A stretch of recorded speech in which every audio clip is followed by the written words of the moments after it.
अध्याय 5 कर्मयोग कृष्ण भावना भावित कर्म।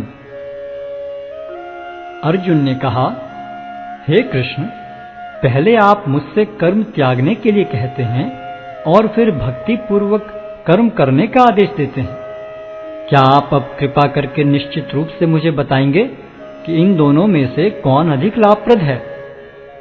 श्री भगवान ने उत्तर दिया, मुक्ति के लिए तो कर्म का परित्याग तथा भक्ति में कर्म दोनों ही उत्तम हैं, किंतु इन दोनों में से कर्म के परित्याग से भक्ति युक्त कर्म श्रेष्ठ है।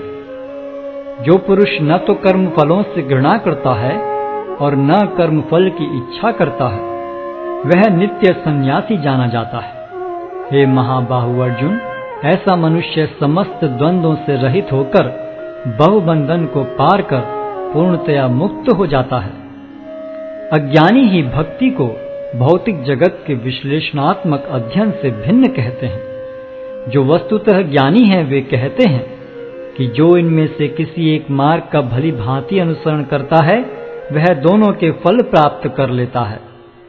जो यह जानता है कि विश्लेषणात्मक अध्ययन द्वारा प्राप्त स्थान भक्ति द्वारा भी प्राप्त किया जा सकता है, और इस तरह जो सांख्य योग तथा भक्ति योग को एक समान देखता है वही वस्तुओं को यथारूप में देखता है। भक्ति में लगे बिना केवल समस्त कर्मों का परित्याग करने से कोई सुखी नहीं बन सकता, परंतु भक्ति में लगा हुआ विचारवान व्यक्ति शीघ्र ही परमेश्वर को प्राप्त कर लेता है। जो भक्ति भाव से कर्म करता है, जो विशुद्ध आत्मा है और अपने मन तथा इंद्रियों को वश में रखता है, वह सबों को प्रिय होता है और सभी लोग उसे प्रिय होते हैं। ऐसा व्यक्ति कर्म करता हुआ भी कभी नहीं बंधता। दिव्य भावनामृत युक्त पुरुष देखते, सुनते, स्पर्श करते, सूंघते, खाते, चलते फिरते, सोते तथा श्वास लेते हुए भी अपने अंतर में सदैव यही जानता रहता है कि वास्तव में वह कुछ भी नहीं करता। बोलते, त्यागते, ग्रहण करते या आंखें खोलते बंद करते हुए भी वह यह जानता रहता है कि भौतिक इंद्रियां अपने अपने विषयों में प्रवृत्त हैं और वह इन सब से पृथक है। जो व्यक्ति कर्म फलों को परमेश्वर को समर्पित करके आसक्ति रहित होकर अपना कर्म करता है, वह पाप कर्मों से उसी प्रकार अप्रभावित रहता है जिस प्रकार कमल पत्र जल से अस्पृश रहता है। योगी जन आसक्ति रहित होकर शरीर, मन, बुद्धि तथा इंद्रियों के द्वारा भी केवल शुद्धि के लिए कर्म करते हैं। निश्चल भक्त शुद्ध शांति प्राप्त करता है, क्योंकि वह समस्त कर्मफल मुझे अर्पित कर देता है। किंतु जो व्यक्ति भगवान से युक्त नहीं है और जो अपने श्रम का फल कामी है, वह बंध जाता है। जब देहधारी जीवात्मा अपनी प्रकृति को वश में कर लेता है और मन से समस्त कर्मों का परित्याग कर देता है, तब वह 9 द्वारों वाले नगर में बिना कुछ किए कराए सुखपूर्वक रहता है। शरीर रूपी नगर का स्वामी देहधारी जीवात्मा न तो कर्म का सृजन करता है, न लोगों को कर्म करने के लिए प्रेरित करता है, न ही कर्म फल की रचना करता है। यह सब तो प्रकृति के गुणों द्वारा ही किया जाता है।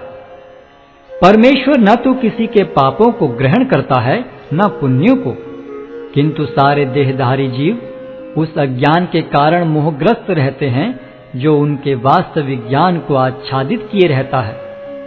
किंतु जब कोई उस ज्ञान से प्रबुद्ध होता है जिससे अविद्या का विनाश होता है, तो उसके ज्ञान से सब कुछ उसी तरह प्रकट हो जाता है जैसे दिन में सूर्य से सारी वस्तुएं प्रकाशित हो जाती हैं। जब मनुष्य की बुद्धि, मन, श्रद्धा तथा शरण सब कुछ भगवान में स्थिर हो जाते हैं, तभी वह पूर्ण ज्ञान द्वारा समस्त कलमश से शुद्ध होता है और मुक्ति के पथ पर अग्रसर होता है। विनम्र साधु पुरुष अपने वास्तविक ज्ञान के कारण एक विद्वान तथा विनीत ब्राह्मण, गाय, हाथी, कुत्ता तथा चांडाल को समान दृष्टि से देखते हैं। जिनके मन एकत्व तथा समता में स्थिर हैं, उन्होंने जन्म तथा मृत्यु के बंधनों को पहले ही जीत लिया है।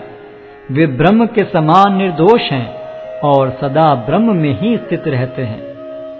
जो न तो प्रिय वस्तु को पाकर हर्षित होता है और न अप्रिय को पाकर विचलित होता है, जो स्थिर बुद्धि है, जो मोह रहित है और भगवत विद्या को जानने वाला है, वह पहले से ही ब्रह्म में स्थित रहता है। ऐसा मुक्त पुरुष भौतिक इंद्रिय सुख की ओर आकृष्ट नहीं होता, अपितु सदैव समाधि में रहकर अपने अंतर में आनंद का अनुभव करता है। इस प्रकार स्वरूप सिद्ध व्यक्ति पर ब्रह्म में एकाग्र चित्त होने के कारण असीम सुख भोगता है।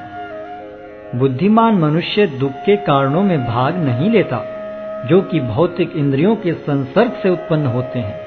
हे कुंती पुत्र, ऐसे भोगों का आदि तथा अंत होता है, अतः चतुर व्यक्ति उनमें आनंद नहीं लेता। यदि इस शरीर को त्यागने के पूर्व कोई मनुष्य इंद्रियों के वेगों को सहन करने तथा इच्छा एवं क्रोध के वेग को रोकने में समर्थ होता है, तो वह इस संसार में सुखी रह सकता है।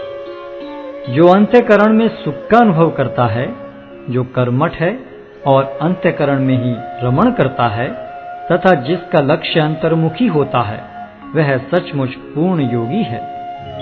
वह पर ब्रह्म में मुक्ति पाता है और अंततोगत्वा ब्रह्म को प्राप्त होता है।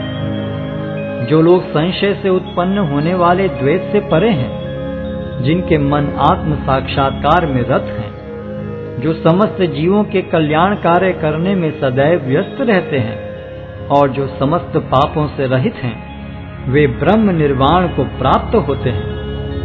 जो क्रोध तथा समस्त भौतिक इच्छाओं से रहित हैं, जो स्वरूप सिद्ध आत्म संयमी हैं और संसिद्धि के लिए निरंतर प्रयास करते हैं, उनकी मुक्ति निकट भविष्य में सुनिश्चित है। समस्त इंद्रिय विषयों को बाहर करके, दृष्टि को बाहों के मध्य में केंद्रित करके, प्राण तथा पान वायु को नथुनों के भीतर रोककर और इस तरह मन, इंद्रियों तथा बुद्धि को वश में करके जो मोक्ष को लक्ष्य बनाता है, वह योगी इच्छा, भय तथा क्रोध से रहित हो जाता है। जो निरंतर इस अवस्था में रहता है, वह अवश्य ही मुक्त है। मुझे समस्त यज्ञों तथा तपस्याओं का परम भोक्ता, समस्त लोकों तथा देवताओं का परमेश्वर एवं समस्त जीवों का उपकारी एवं हितैषी जानकर मेरे भावनामृत से पूर्ण पुरुष भौतिक दुखों से शांति लाभ करता है।